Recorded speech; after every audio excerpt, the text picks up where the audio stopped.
Un saludo desde el área de Derecho Financiero y Tributario de la UNED.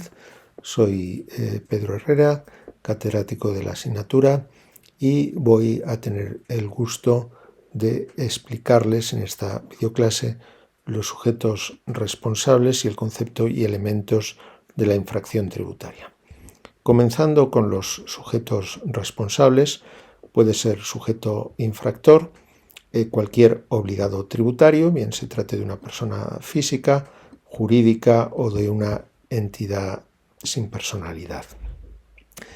En el caso de aquellas personas que carecen de capacidad de obrar, por ejemplo, un menor o incapacitado, serán sujetos infractores sus representantes legales, que son quienes actúan por esas personas, por ejemplo, los padres.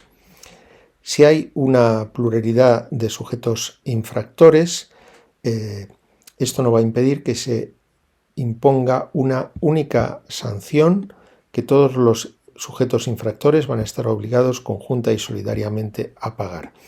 Es decir, no se va a imponer una sanción a cada infractor, sino una sanción única, y todos ellos estarán obligados conjunta y solidariamente a pagarlas. Además, la ley puede establecer la existencia de un responsable solidario que responda de la sanción junto con la deuda, y este sería, por ejemplo, el caso del causante o colaborador en una infracción tributaria, por ejemplo, el asesor fiscal. En estos casos también se va a imponer una única sanción. El sujeto infractor será el obligado tributario, y sin embargo junto a él se situará ese responsable solidario o subsidiario según establezca la ley. Veamos ahora el concepto de la infracción tributaria y los elementos que la integran.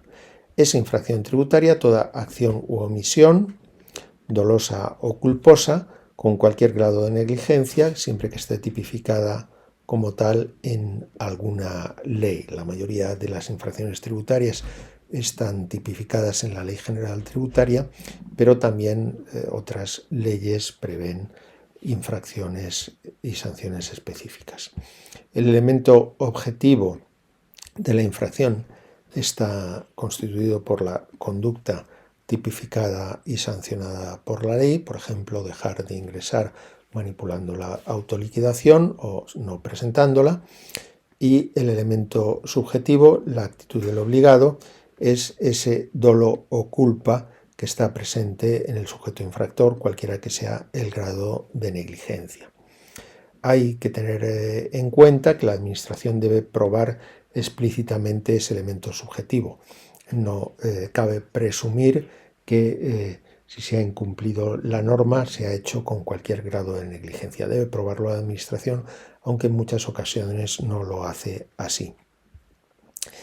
¿Cuál es la diferencia entre la infracción administrativa y el delito contra la hacienda pública? Pues bien, para que estemos ante delito, en cuyo caso se excluye la infracción, es necesario que la cantidad defraudada supere los 120.000 euros y además que la conducta defraudatoria constituya un engaño, es decir, que exista dolo. Veamos ahora las circunstancias que excluyen la responsabilidad previstas en el artículo 179, párrafo segundo, a las que me había referido en la videoclase anterior. Por una parte, el que las acciones o omisiones se realicen por quienes carezcan de capacidad de obrar. En ese caso van a ser los representantes legales quienes tengan la consideración de sujetos infractores. También cuando exista fuerza mayor, por ejemplo, imaginemos que el obligado se ha encontrado hospitalizado durante todo el plazo de declaración. En el caso de infracciones derivadas de una decisión colectiva, por ejemplo, un acuerdo de un consejo de administración, cuando un sujeto haya salvado su voto o bien no haya estado presente en la reunión. También se excluye la responsabilidad por no existir culpabilidad cuando el obligado haya puesto la diligencia necesaria. Por ejemplo, cuando haya aplicado el criterio de la Administración tributaria competente o cuando, aunque no haya seguido ese criterio, se haya amparado en una interpretación razonable de la norma.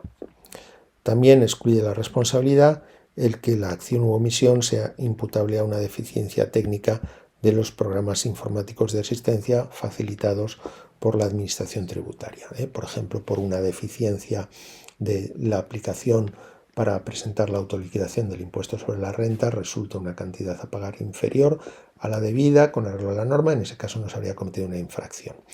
De todos modos, hay que tener en cuenta que estamos hablando de deficiencias técnicas de los programas informáticos. Si lo que sucede es que nos hemos limitado a confirmar el borrador de declaración sin comprobar si los datos que aparecían eran correctos, en ese caso sí que podemos haber cometido una infracción. Veamos ahora la regularización voluntaria, a la que ya hemos realizado alguna referencia al hablar de los recargos de regularización. La regularización voluntaria se produce cuando un obligado, de manera espontánea, es decir, sin que medie un requerimiento administrativo previo, presente una declaración u autoliquidación que había omitido, o bien corrige la que había presentado inicialmente que no era correcta. Con carácter general, la regularización voluntaria va a implicar que no se incurra en responsabilidad por las infracciones tributarias cometidas, por tanto no se van a poder imponer sanciones, aunque por regla general sí se van a devengar los recargos de extemporaneidad que hemos estudiado en la lección anterior. Lógicamente, si no se presentó la declaración del impuesto sobre la renta y se presenta fuera de plazo de manera espontánea, pero de manera incorrecta, en ese caso se puede cometer una nueva infracción.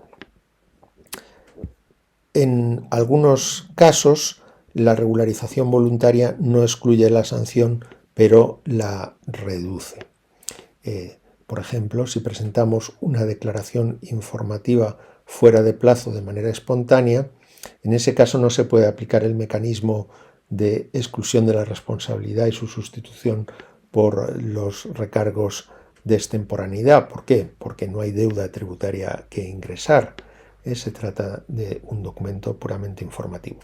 En este caso, la consecuencia de la regularización espontánea va a consistir en que la sanción sea más pequeña.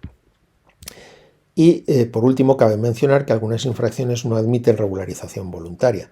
Por ejemplo, si el retenedor incumple el deber de sigilo y hace públicos o transmite a quien no tiene derecho a recibirlos los datos del retenido, en ese caso ya es imposible regularizar, porque esa conducta no puede hacerse desaparecer.